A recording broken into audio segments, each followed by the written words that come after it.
Well, good morning, everyone. My name is Amaré, and I'm so glad that you're all here. Welcome to Northern Light Spiritual Center. I'm glad you remembered your name. A community of people dedicated to using spiritual and practical principles to create what? Lives we want to live. And Northern Light Spiritual Center offers practical and spiritual tools to make positive changes where? In our lives. And our promise to reveal, inspire, uplift, celebrate, and magnify your greatness. We acknowledge our presence here on the traditional and unceded lands of the first people of Seattle, the Duwamish and Coastal Salish peoples. These people are still here, and we join with them in how they continue to honor and bring to life their ancient heritage. We seek to resist the erasure of Indigenous histories as we work towards inviting and honoring the truth. We also acknowledge how much of what we know in this country today, including its culture, economic growth and development throughout history and across time, has been made possible by the labor of enslaved Africans and their ascendants, who suffered the horrors of transatlantic trafficking of their people, chattel slavery, and Jim Crow. We also name the Asian and Chicano people who toiled with little recognition. We are indebted to their labor and sacrifice, and we acknowledge the tremors of that violence throughout the ongoing generations and the resulting impacts that can still be felt and witnessed today. Please join me for our opening song by Ron and Carol Harris in this very room.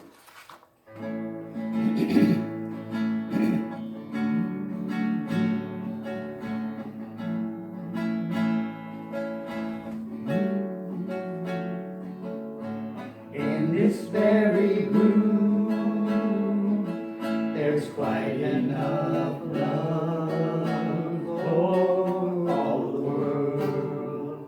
And in this very room, there's quite enough joy for all the world.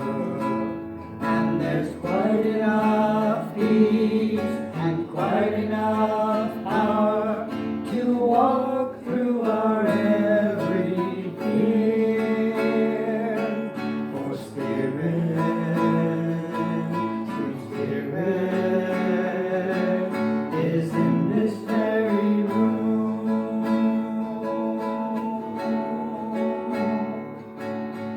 In this very room.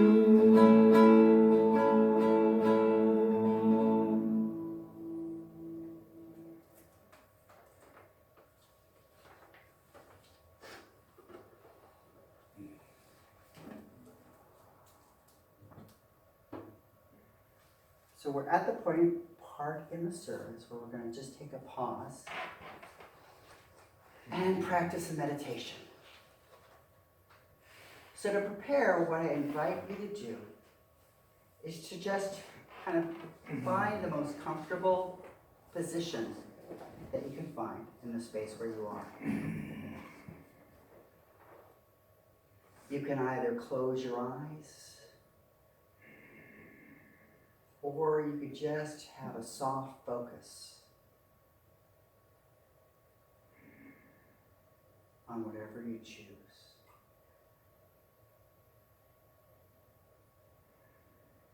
And start to be attending to your breath. Breathing in the rise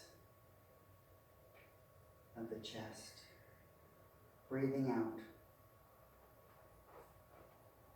the fall of the chest.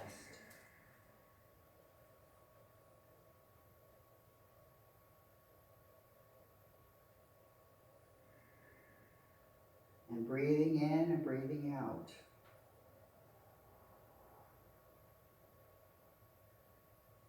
We're continually breathing in and breathing out. There's no time that we stop breathing. We can hold our breath, but But as long as we live, that breath of life supports us, uplifts us.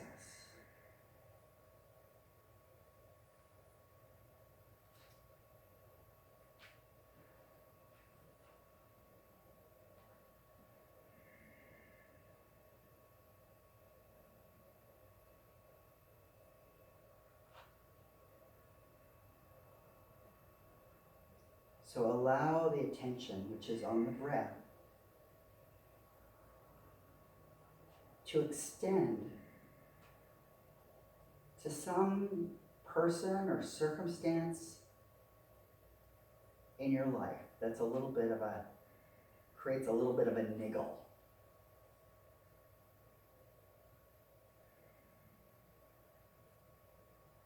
There's a commercial where the person wishes, if Jenny just wasn't part of the walking club, I'd be happy.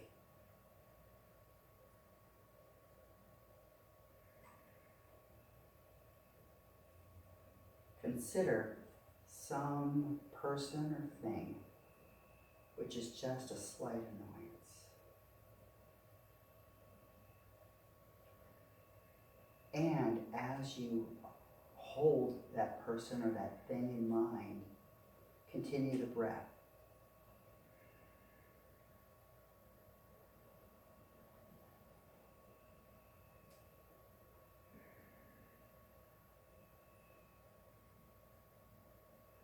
And breathe with a gentleness into yourself for the reactions that you have.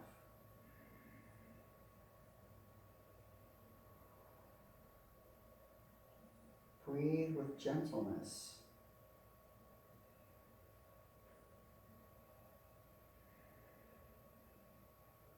for that poor person or event that may be annoying.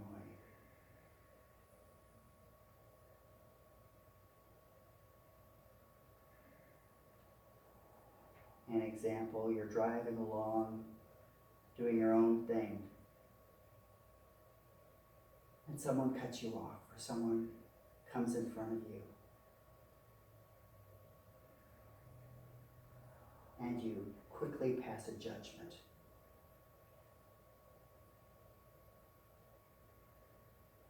Just take a moment. Take that gap between the event and the reaction.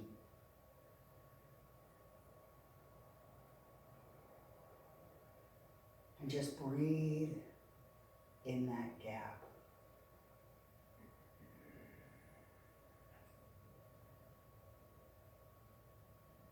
As you breathe into that gap, we're bringing light to our own shadow.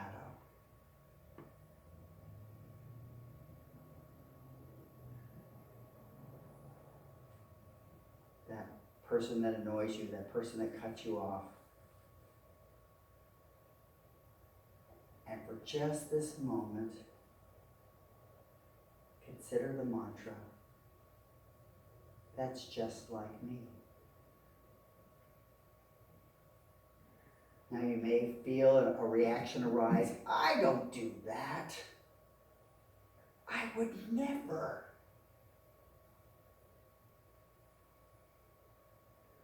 But just allow, with a gentle breath, to imagine some circumstance where you might do the same thing.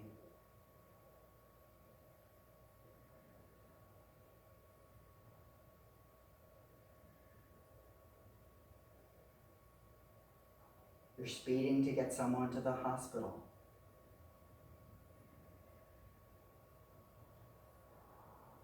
Through no fault of your own, you've become late. And you're worried you'll miss the person you're going to see. You're worried they'll leave.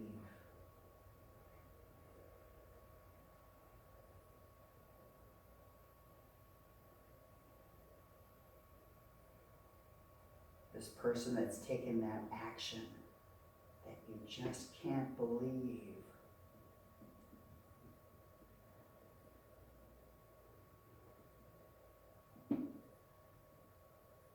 Who among us has ever taken an action that where we were left surprised ourselves?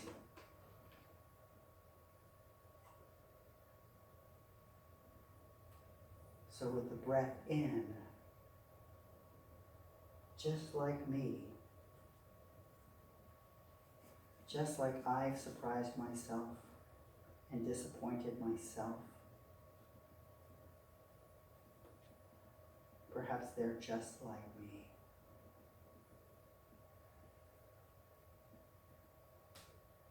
And with the breath in, with the expansion of the chest on that breath in, imagine expanding your heart.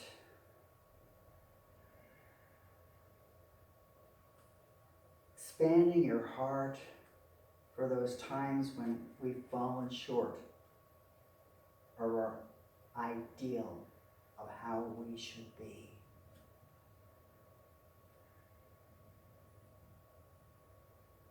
To say, I can do better next time.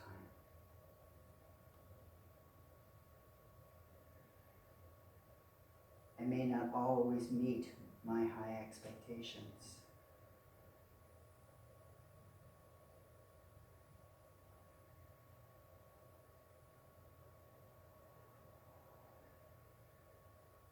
Just notice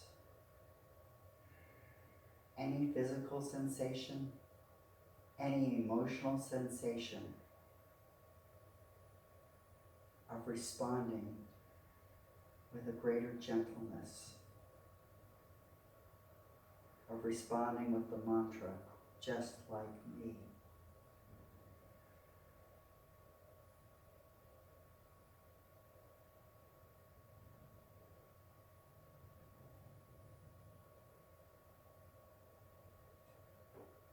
They made a mistake, just like me.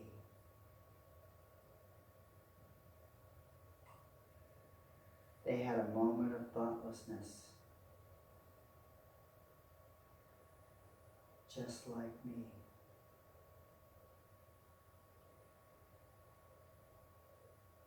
Just allow ourselves a moment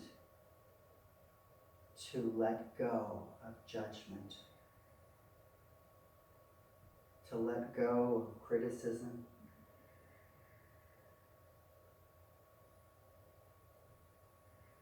to let go of this standard we don't even know when or how we adopted, and in its place,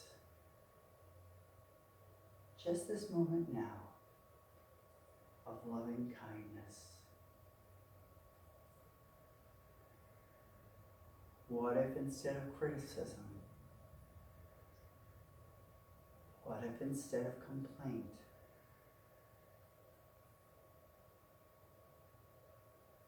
that mistake is met with love, is met with open-heartedness.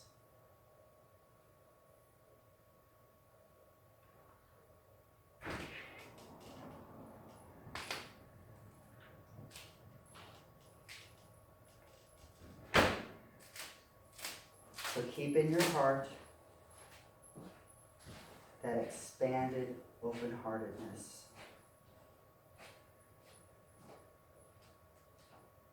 Keep in your mind that gracious allowing.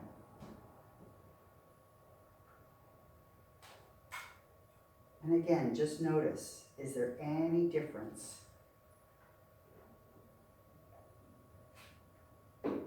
with this new space, with this recognition, just like me?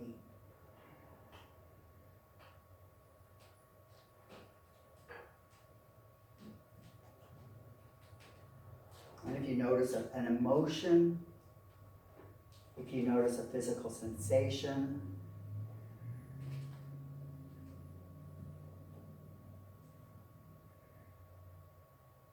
just become present to it, that you can call on it anytime you get cut off in traffic. Rather than going to judgment, you go to that place of gentle, loving kindness. If your heart feels a little more open, if your muscles feel a little less tight, if you feel a little more relaxed, just know that you can anchor that experience and come back to it at any time.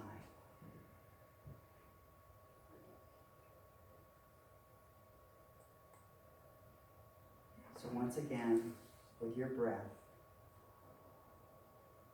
come back to the room. Allow yourself to wiggle your fingers and toes.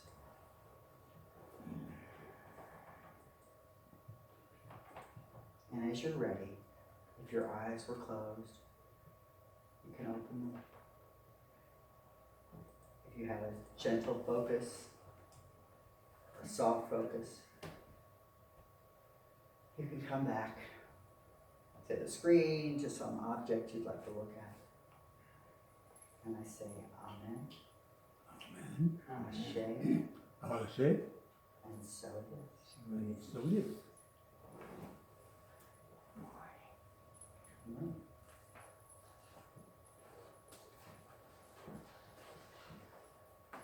Hi, Jeffrey. Hi.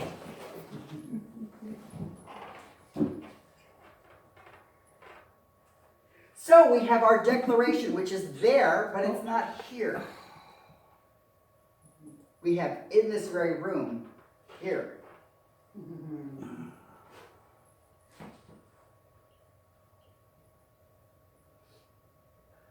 And now we have our declaration. So, I'll say it and you can join in with me. We're going to do it 3 times all together. We are an expanding and loving community, working in a field of infinite potential. We are an expanding and loving community, working in a field of infinite potential. And one last time, really take it home. We are an expanding and loving community, working in a field of infinite potential. And so it is. It is.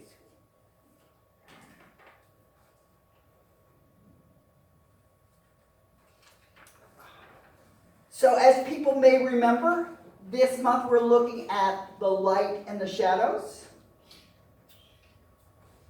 And this is Happy Mother's Day. So mothers certainly know about their shadowy kids who can Pop out of the shadows. who can hop out of the shadows and terrify them at any given moment. This is true. So shadow work can fall under the umbrella of self-reflection or self-examination. It involves making the unconscious conscious. We all have a version of a shadow that, when integrated, can be well accepted and help us better manage our mental health, our spiritual well-being, and our relationships. We can begin to explore our shadow by examining our thoughts, feelings, and assumptions. Here are several exercises and prompts for getting started with shadow work. Number 1, and you'll recognize this from the meditation, think about someone who triggers us. One way in which the shadow shows up for us is in what we find most distasteful or difficult in others. So a good place to start shadow work should be to think of someone who bothers us and reflect on what it is about the person that might also be within us. We can ask gentle questions such as, what is it about this person that I don't like? Do I find that I have some of those same traits sometimes?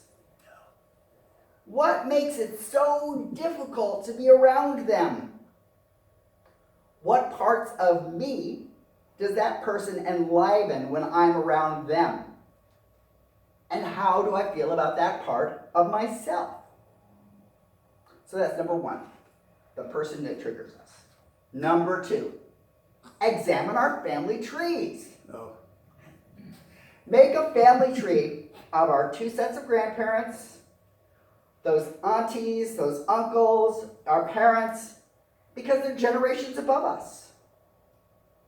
And they carry a whole series of attributes, good and bad, which might be in us. The next step is to really look at all of those qualities that exist within our families and ask, are any of those things in us?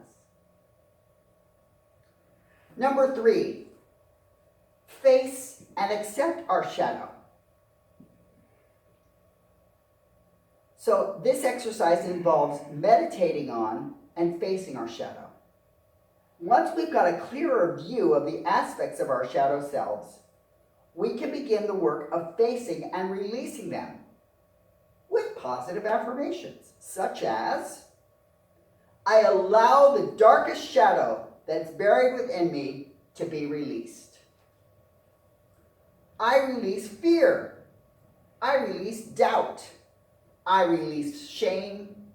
I release insecurity. In summary, during our lives, some of our greatest lessons come from looking at the parts of ourselves we hide away. Because when we can bring our shadow to the surface, heal and integrate those lessons into our lives, we evolve exponentially. And so it is. So it is. Woohoo.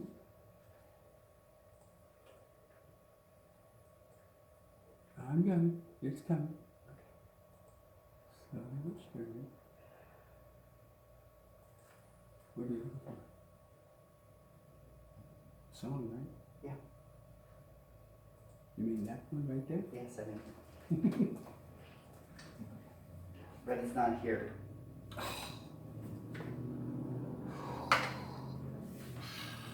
Call the IT guys. Release the shadow. it's this.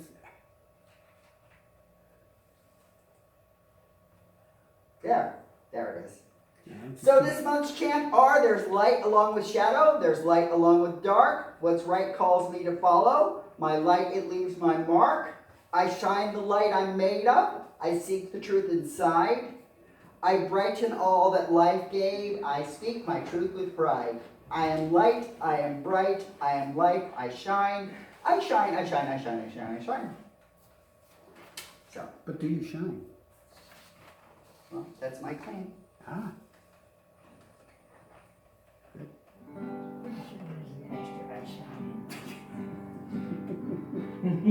There's light along with shadow. There's light along with dark.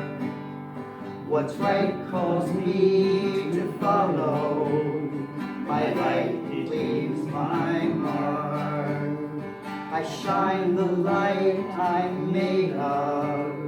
I seek the truth inside.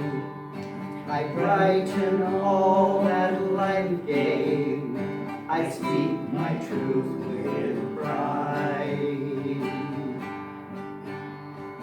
I am light, I am bright, I am life, I shine, I shine, I shine, I shine, I shine. Could you do that again? I am light, I am bright, I am life, I shine, I shine, I shine, I shine, I shine. Now we go to you. There's light along with shadows, there's light along with dark.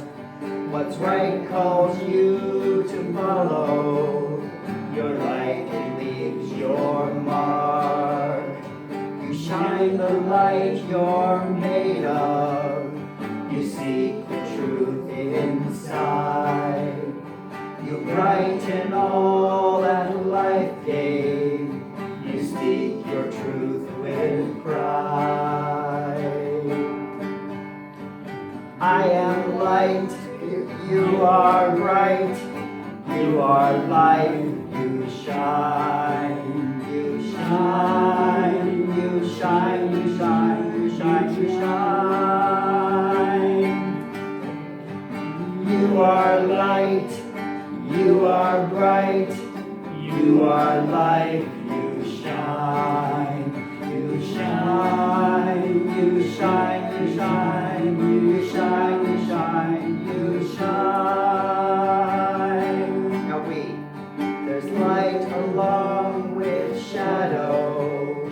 There's light along with dark. What's light calls us to follow. Our light, it leaves our mark. We shine the light we're made of. We seek the truth inside. We brighten all that life gave. We speak our truth with pride. We are light, we are bright. We are light, we shine. We shine, we shine, we shine, we shine, we shine, we shine. I don't know how many it is.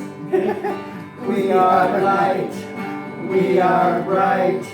We are light, we shine. We shine, we shine, we shine, we shine, we shine. Again, I don't have any idea. Improv. There's light along with shadow. There's light along with dark. What's right calls me to follow. My light, it leaves my mark. I shine the light I'm made of. I see the truth inside. I brighten all that life gave. I speak my truth with pride. I am light, I am bright. I am light, I shine. I shine, I shine, I shine, I shine, I shine. I am light, I am bright. I am light, I shine. I shine, I shine, I shine, I shine, I shine, I shine. Woo. I'll have to count it out right one of these takes whenever he's not here. We're shiny, we're shiny, we're shiny.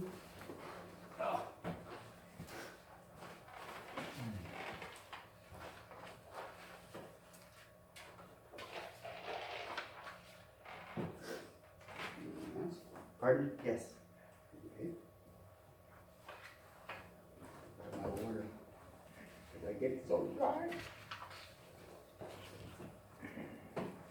Okay.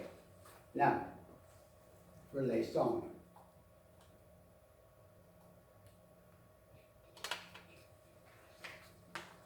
Somewhere here.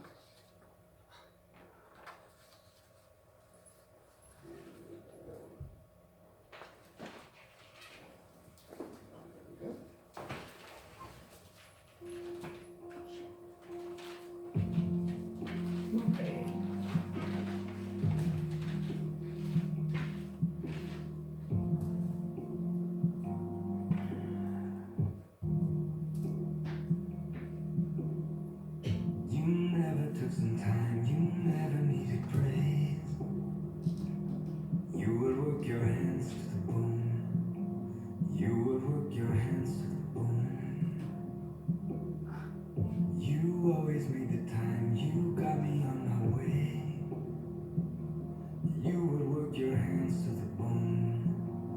just to turn our house to a home. Different kind of hero with a different kind of strength. Another word for savior and another word for saint. Mother, a fighter and a lover, always there by my side no matter what I'm going through. There's no other place where we take cover. And I know everybody seems to get the best one. That ain't true, 'cause I do. I know I made it tough, I know I caused you pain. You love me like the angel I'm not. You still hold me down like a rock. There's nothing I could do, there's nothing I could say. Words can float away through my ears, so I wrote them down for you here. The person that I turn to, and the person that I trust. Voice inside my head, and I think I'm giving up. Mother, a fighter and a lover, everything I'll ever have in my hands is because of you. There's no other place where we take cover. And I know everybody's saying they got the best one. That ain't true, 'cause I do. No matter where I go, where I'm at in life, you'll always be mine. Mother, fighter and lover, always there by my side no matter what I'm through. There's no other place where we take cover. And I know everybody's saying we got the best one. That ain't true. I know everybody's saying we got the best one. That ain't true, 'cause I do.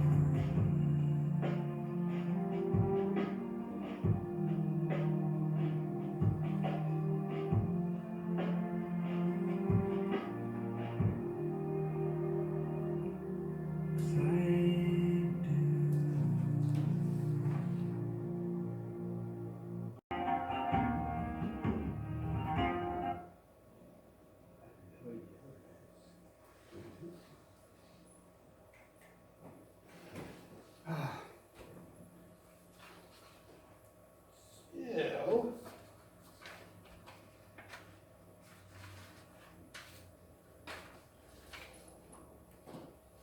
oh, okay. Thought I lost something there. Not always.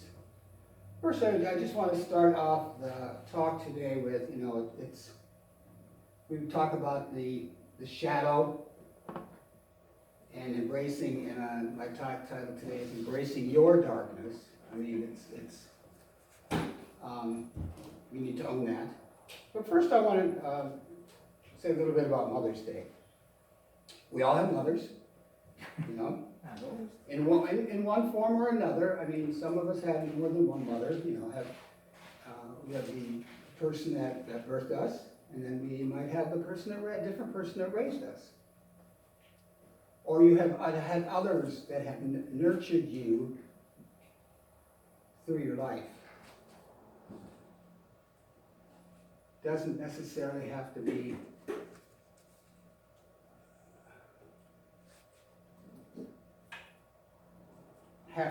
that physical mother. And I want to honor all the mothers in the universe, all those nurturing people that have given of themselves. In that song, it's so true. I had to play that after I listened to it yesterday because the part about causing pain, there was a time in my life when I did cause my mother quite a bit of pain. I was in the midst of my heavy drinking and stuff, and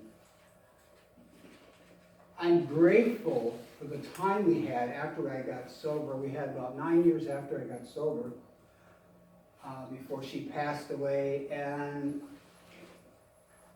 we were able to come together, to be friends, and she was my confidant and I was her confidant. It was like she would call me and kind of, not necessarily, well, I would, I guess, complain about some of my other siblings, which she couldn't really do there, and she apologized, I said, for that. And she said, I shouldn't lay that out. I said, you gotta get it out somewhere.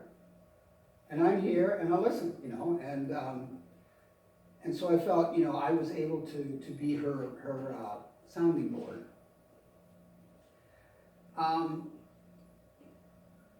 There's also, you know, like I said, all those who have nurtured us through life, whether it's giving a kind word, whether it's giving support when needed.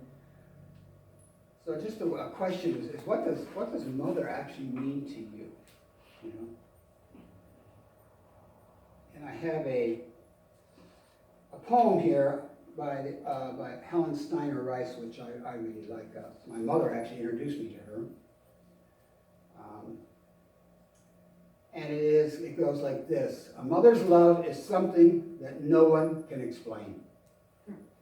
It is made of deep devotion and of sacrifice and pain. It is endless and unselfish and enduring, come what may. For nothing can destroy it or take the love away. It is patient and forgiving when all others are forsaking. And it never fails or falters even though the heart is breaking. It believes beyond believing when the world around condemns, and it glows with all the beauty of the rarest, brightest gems. It is far beyond defining. It defies all explanation, and it still remains a secret, like the mystery of creation.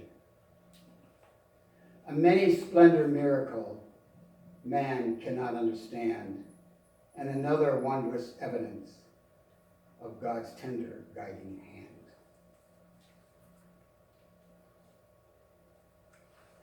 And so now we move on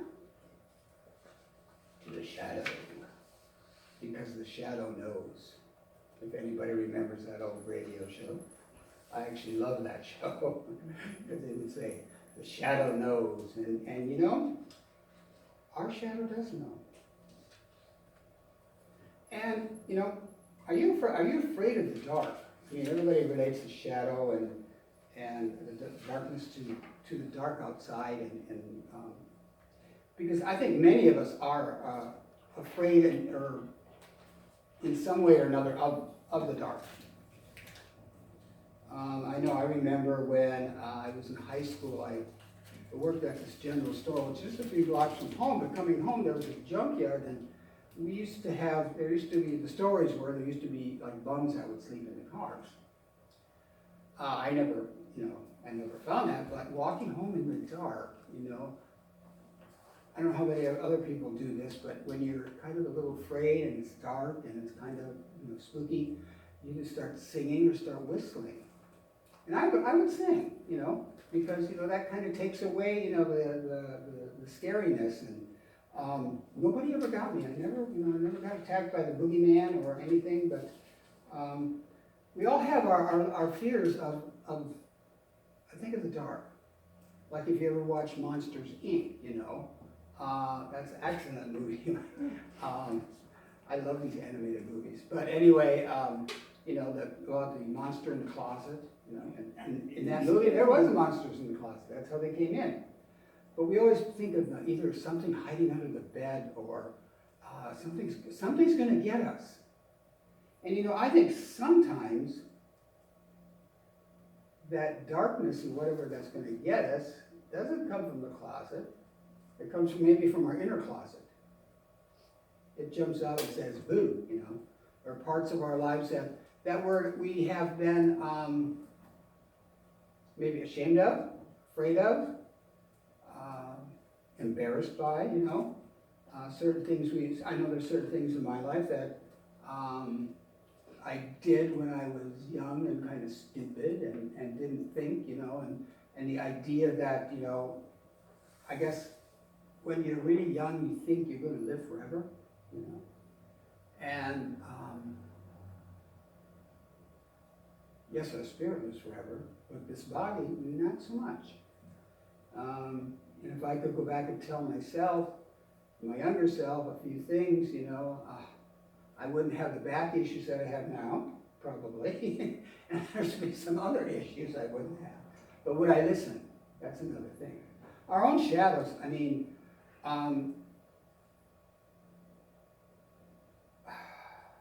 they tend to sneak up on us sometimes.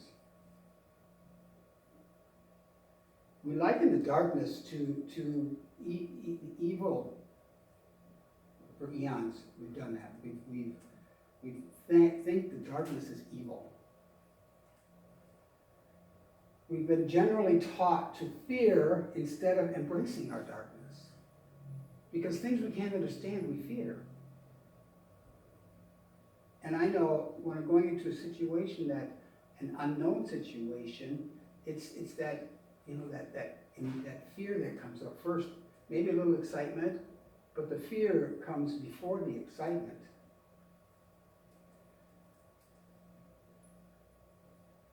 The darkness is the fertile space of creation, creativity,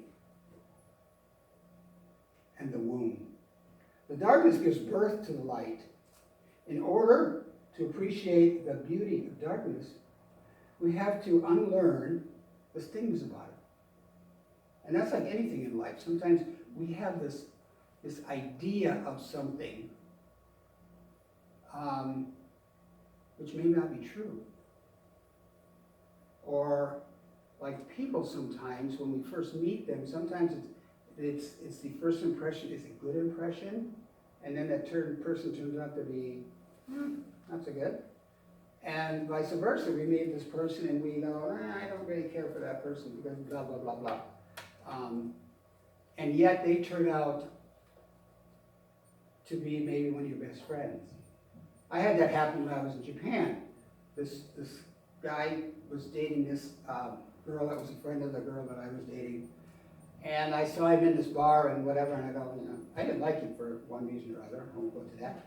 And found out he didn't like me. Well, come to find out, we became very like best friends, and they both took off. So sometimes the first impressions, and that's kind of like things that we believe in the darkness.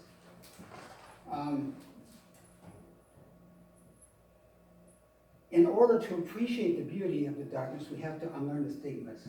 What if we partnered with the dark instead of fearing it, controlling it, or labeling it? What if we held the unknown with wonderment instead of fear?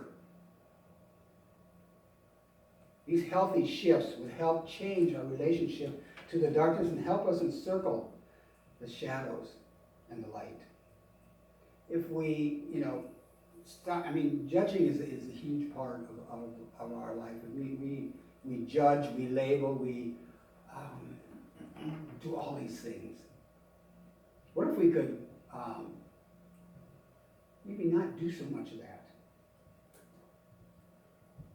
Science of mind, according to the science of mind, the principles, our thoughts shape our reality. What we focus on manifests, and what we resist persists. I agree with that, but I have a little side note that I was discussing with Reverend Wong, because last week in his talk he talked about, I forgot what it was, and anyway I said, well, if we don't confront like the darkness and the fear, you know, yes, if we focus on it, if we really, you know, dwell on it, it's going to persist. But if we wanna, overcome it, so we can move on in life, anything that is there, any pain or misery or whatever, we need to face it.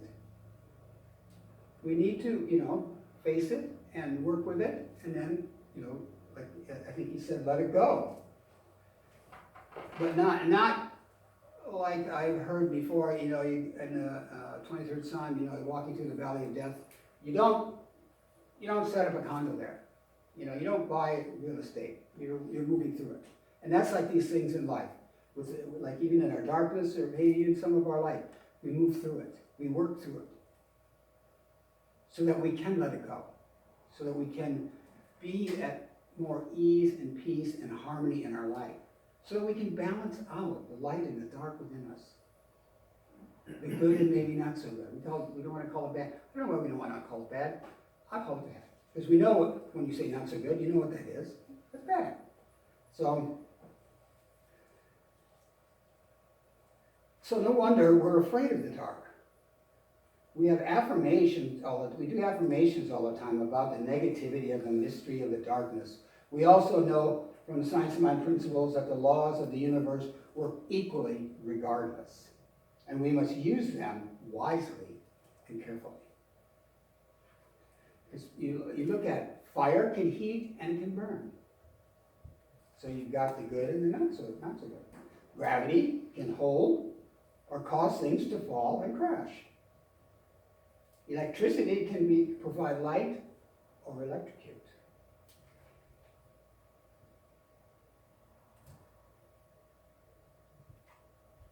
If our subconscious mind is filled with negativity about the dark, we are bound to manifest negativity. So if we are thinking, constantly about negative stuff, what's going to happen? We're going to develop more negativity and experience based on those thoughts and fears. It is up to us to gain awareness of these inner dynamics that may sabotage our good and work to change it. We sometimes allow ourselves to sabotage the good that's going on by allowing the negativity to take over. I know there was a point not so long ago that something I did, and I didn't understand why. And so I had to go in and I had to sit there and I had to figure out why, because it disturbed me. And it was because, and I was sabotaging, because everything was going so well, everything was so good, that it was hard to, I think, accept that. And it's like you're waiting for the other shoe to drop. So if the other shoe doesn't drop, sometimes we make stuff up so that we drop that damn shoe, Got to have that shoe drop. That is maybe part of our history, part of the way things happened in our life, that we've been doing all, going along so good, and then boom. I know growing up with my stepfather, being an alcoholic, and he would get sober, and things would go good for a long time, we could be getting in a good space. There he went again. So when you grow up with this, it's really hard not to expect that in life. But then again, that's where you need to take responsibility. Or I realized I had to take responsibility, because I can go back and I can blame my childhood for everything. But what good does that do? Is that going to help me move forward? No. That's just going to cause hate and discontentment, resentment. So I can look at that and say yes, and choose not to do that, to move on, to move forward, and to be a different person, to do things differently. So Ernest Holmes said, change your thinking, change your life. And this is a practice that can embrace we can embrace to unlearn the fear of darkness. Because if we change how we think about things, our life will change, and we will change, and people around us, because we can't change other people. God knows, so many people have tried. I've never done that. Yeah, right. We can only change ourselves. We can only be examples for. I know when I was first sober, I asked this question, which I know a lot of people have, that why me? You know, why did this happen to me? Me, you know. And I never really could figure it out. I said, and then one day I thought about it, and it's like, oh, maybe so I can be an example of somebody else. That yes, you can make your life better. You can have a happier, healthy, wholesome life if you choose to. And that's the same thing with Science of Mind. It's choices we make. And everybody knows that I'm big on choice. And we have to be responsible for those choices. And that's like choosing to step into the darkness, choosing to stay in the light, which we don't want to stay in either one so much. We need to have that balance, that delicate balance. Brene Brown said that only when we are brave enough to explore the darkness, we will discover the infinite power of the light. So, exploring the darkness, exploring our the things that we don't like about ourselves, like Reverend Vaughn did in the meditation and the reading about, you know, somebody we don't like. Okay, so what is it? What is it in them that we don't like about ourselves? And I ask that a lot of times, and you know, I don't like the answer a lot of times.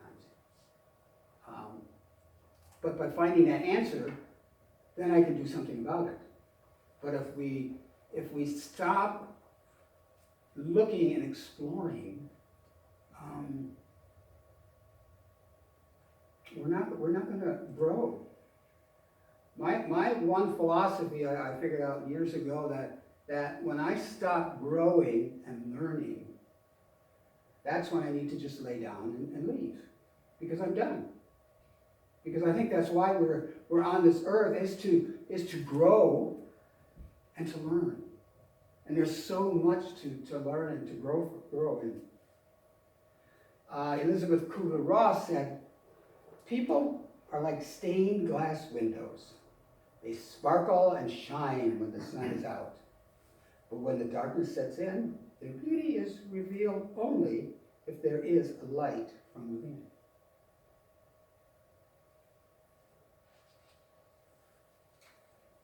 As human beings, we are comprised of spirit, light, and flesh. Earth, dark. Light does not mean positive, and dark does not mean negative. I think we put those titles on them. They simply represent opposites or polarities. When we balance these polarities of both light and dark, we become conscious, bringing more awareness to how we use our minds, to our behaviors and actions in the world, and how our actions affect everything in the beautiful, intricate web of the world. How our actions affect everything. Things that we do, we may not think that we have, that we make a difference, that we are contributing some way to the greater well-being. I think we think that, and that's not true. And so many times, and I have thought this too, that it has to be something huge, something grandiose, something magnificent. And that's not true either. I'll give you the smallest thing. And I think the smaller things are more important in ways, because when you do something small for somebody, you see an immediate reaction, response, or whatever. Like if you greet somebody, walking on the street or in a store, or you say something. Oh, sorry. I didn't realize I was doing that. I don't know why it's doing it. Anyway, I just saw a flash. When we greet somebody, like I've used this before, like a cashier, and you ask them, how's your day going? Or I hope you have a good day, or whatever. And you can see the change, That's the change you want to see in the world. You want to see something good in the world. And we are that change that we want to see in the world. And we are the love that we want to see in the world. We are important. I love that's, I can't remember where that came from, some clip somewhere about teaching this kid I am important. The help. Oh, was that? Oh, it was, the help, okay. He was smart, he was... Yeah, that was, and you're important, and we are important. Because we are that expression of the divine. And if we weren't important, we probably wouldn't be here. However, both light and dark aspects can become imbalanced, which leads to the negative expression of that nature. This will manifest in an external imbalance in a larger world around us. I think if we look around the world right now, I think we're a little imbalanced. In this country, for one thing, And I just shake my head sometimes, because I'm in I guess maybe shock or whatever about, why can't, like Rodney King, why can't we all just get along, I don't understand it. I really don't. It's so hard for me to comprehend why we cannot have peace and harmony in the world. It's because, I think because there's too much darkness on the one side, The dark people allow the darkness to take over, and that's where you get the greed and the anger and all those good things,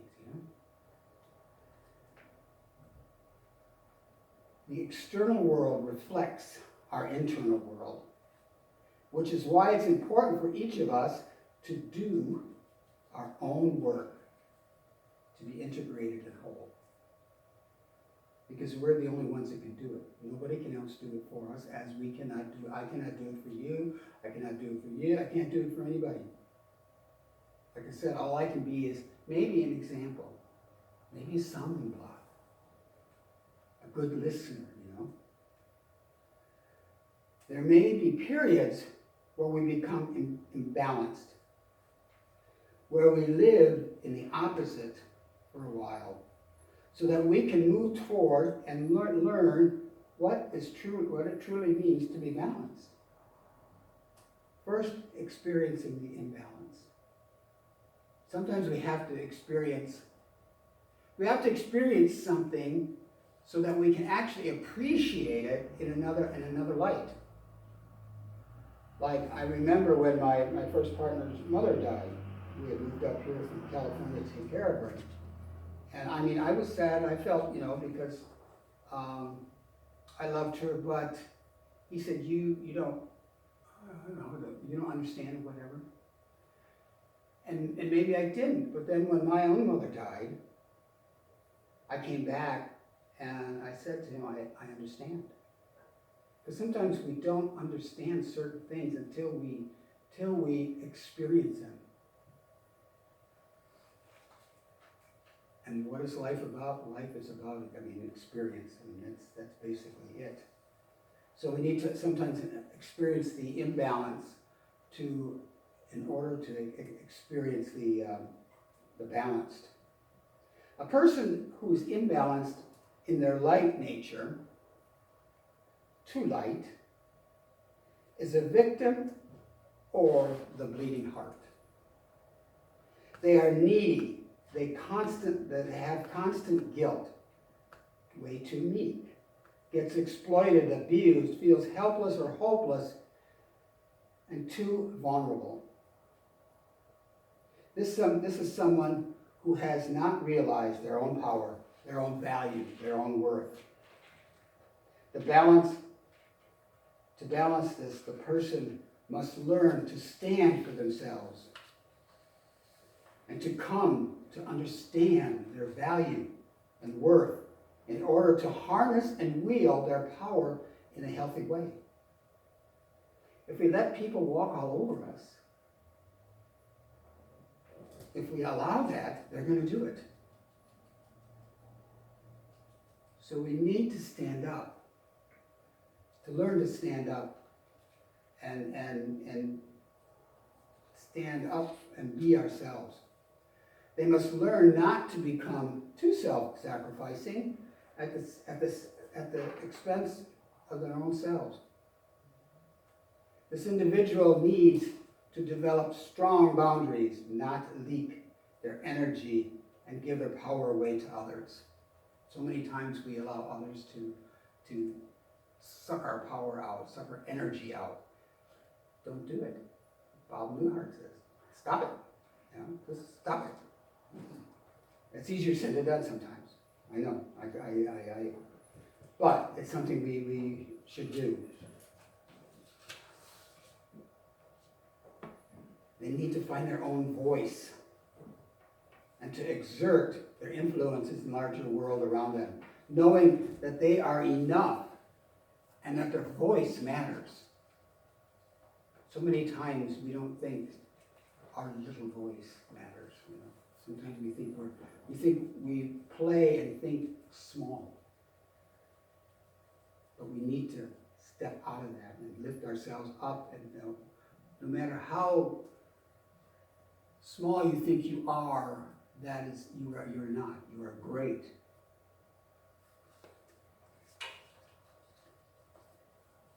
They must learn to use their newfound power to transform the victim into a creator.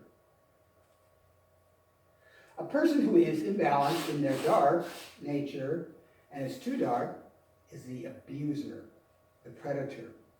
One who is greedy, overindulges in addictive behavior, is controlling, violent, over-competitive, jealous, homophobic, racist, ruthless, and lacks an inner world. That's a lot.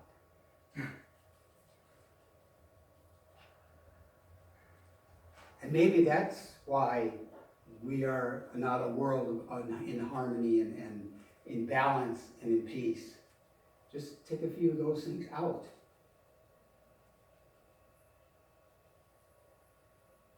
This is someone who misuses their power in order to get what they want at all costs and at the expense of others.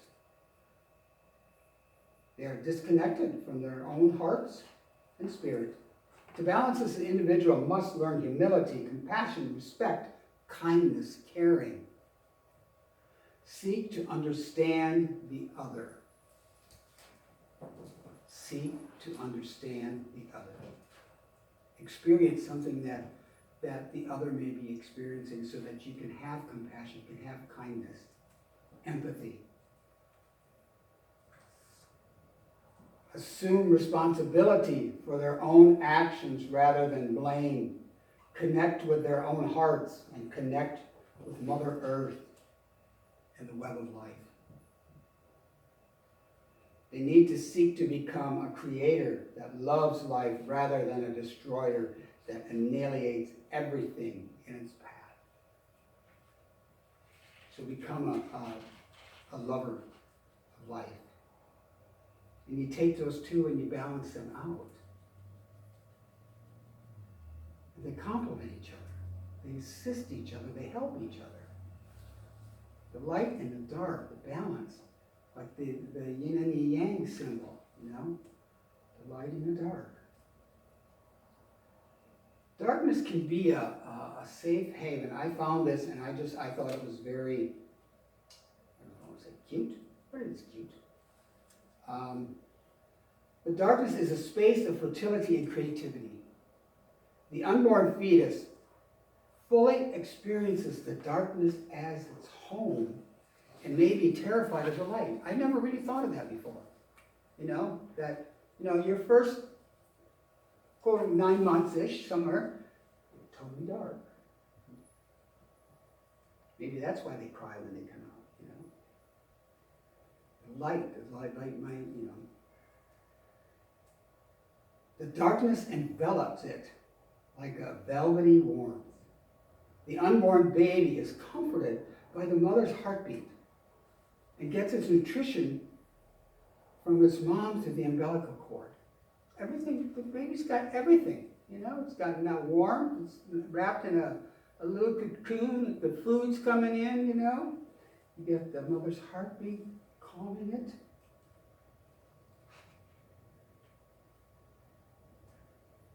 It likely wants to stay inside its safe, dark haven, except for the instinct that tells it that it's time to leave the safe, dark haven at some point.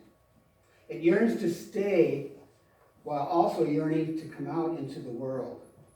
Isn't that certain situations we really want to go and do something, yet of stepping into something new, to do something new? I mean, it's up to us to do that, especially because it becomes too crowded inside. Little quarters will get a little cramped.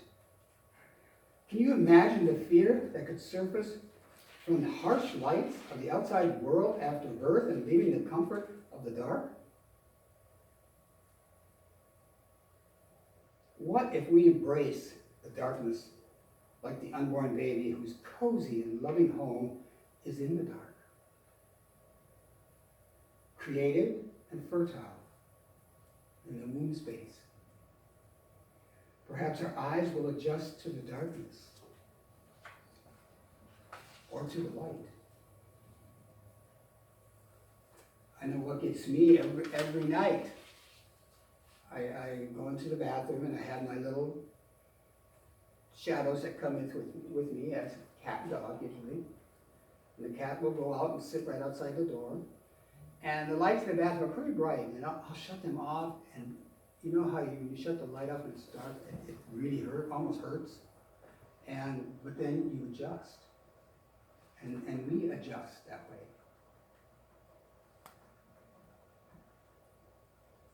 Ernest Holmes said that with a penetrating vision, you can dissipate the obstruction, remove the obstacle, and dissolve the wrong condition.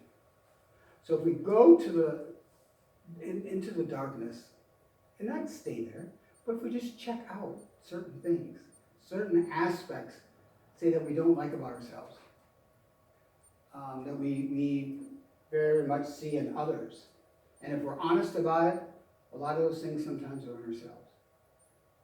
And all we have to do, we can pass through, we can move through that valley of shadows, We can move through it into more light and become that balance of light and dark, and that balance in the world. And so now, we're going to move. Also, so this week I just invite us to look at our darkness, our little, and embrace it. Because it's all part of us. Because we are made up of so many things. I mean, our mind, our bodies, our spirit, everything is so complex and made up of so many parts. And we need to embrace them all. Whether good, not so good, maybe a little beyond not so good. And we can move through it. We can pass through it. Because we are the good that we've been waiting for. We are the love that we've been waiting for. Just look in the mirror and see the reflection of the divine back at you. And so now we're going to move into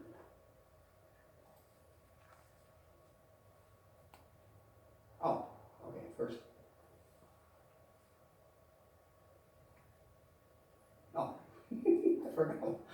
I forgot what I'm doing. Okay.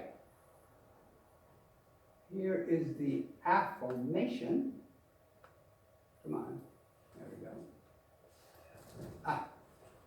So, we'll go through it 3 times. I release my fear of the dark and open to new perspectives. I release my fear of the dark and open to new perspectives. I release my fear of the dark and open to new perspectives. And so it is. Now, I sometimes forget to play the last song, but I left myself a note. Don't forget the last song. Seems to have worked. Yep, see? It's right here. That kind of looks kind of whatever.